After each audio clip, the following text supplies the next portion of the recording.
옥중전도. 한 번의 경배로 시작된 신앙의 기적.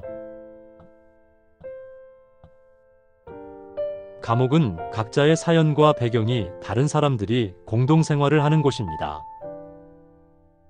그곳에서는 긴장감이 감돌고 갈등이 발생하기도 합니다. 어느 날 한 사람이 선생님을 보자마자 재수 없다고 비꼬았습니다. 그러나 선생님은 특유의 유머로 재수 좋을 겁니다 라고 긍정적으로 화답하셨습니다. 시간이 지나면서 그 사람은 결국 선생님의 삶을 보며 그 말을 인정하고 따르게 되었습니다. 우상을 섬기거나 점을 치는 사람들 또는 무속신을 섬기는 사람들은 종종 냉수 목욕을 하고 온갖 단장을 하며 자신이 섬기는 신을 기쁘게 하기 위해 수천 번씩 절을 합니다. 그러면 귀신들이 기뻐하며 자신이 아는 것을 말해주기도 합니다. 어느 날 선생님이 계신 방에 매일 120번씩 절을 하는 사람이 있었습니다. 그에게 이유를 물어보니 그는 불교 신자라고 했습니다. 선생님은 그를 대단하다고 칭찬하면서 말했습니다. 전지전능하신 하나님께 매일 한 번만 이렇게 경배해도 하나님께서는 매우 기뻐하시며 당신을 돕고 원하는 복을 주실 것입니다.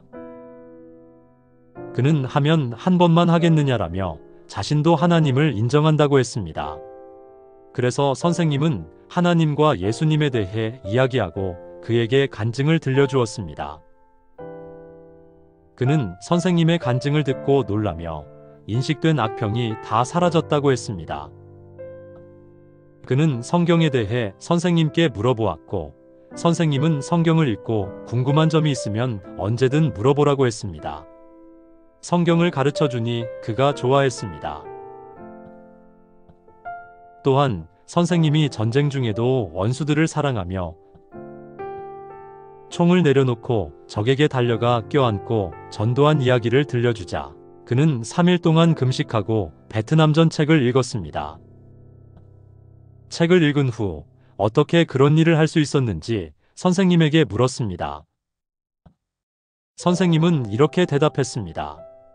적이 내게 총을 겨눌 때 하나님 음성으로 사랑하라라고 들리며 순간적이 여동생으로 보였습니다. 그래서 총을 버리고 하나님 사랑으로 적을 대했습니다. 그렇게 하면 정말 죽을 수도 있었지만 그럼에도 했습니다. 왜냐하면 하나님과 예수님께서 이처럼 사랑하신다는 것을 증거하려 했기 때문입니다. 선생님은 하나님 말씀대로 실제 그렇게 살았습니다. 이에 그는 나도 그렇게 살고 싶다고 말했습니다. 선생님은 그럼 하나님께 경배하세요. 마음과 입으로 하나님께 고백하고 성경을 읽으며 신앙생활을 하세요라고 하며 예수님에 대해 가르쳐 주었습니다. 선생님이 예수님을 잘 증거하니 그는 신앙을 갖게 되었습니다. 일주일 후 그는 오직 하나님만 섬기고 성경만 읽었습니다. 몸이 좋지 않아 하나님께 간구하라고 선생님은 말해주고 서로 헤어졌습니다. 그 옆에 있던 또 다른 사람도 감동을 받아 함께 신앙의 길을 걷기로 했습니다. 그는 교회에서 신학을 공부했으나 지도자와 싸운 후 교회를 떠나 스님이 된 사람이었습니다. 선생님은 그에게 예수님께서 다시 시작하자고 하신다고 말하며 마음을 풀어주었습니다. 그는 다시 교회로 돌아가 신앙생활을 하기로 결심했습니다. 선생님은 그에게 하나님을 경배하고 섬기며 올바른 인생길을 가르쳐 주었습니다. 그리고서 그는 선생님과 헤어졌습니다. 10명쯤 그리했습니다. 예수님께서는 너희가 환난을 당할 때 기뻐하라고 말씀하셨습니다. 선생님의 삶은 사도 바울이 감옥에서 내가 그리스도를 전하는 것 외에는 아무것도 알지 않기로 작정하였노라 라고 고백한 말씀을 떠올리게 합니다. 지금도 선생님은 고난을 초월하여 선으로 악을 이기며 하나님께 감사하며 살아가십니다. 그는 하나님 말씀을 삶으로 실천하며 매일 새벽 잠언, 주일, 수요, 금요 말씀을 통해 끊임없이 우리에게 희망과 영감을 전해주십니다.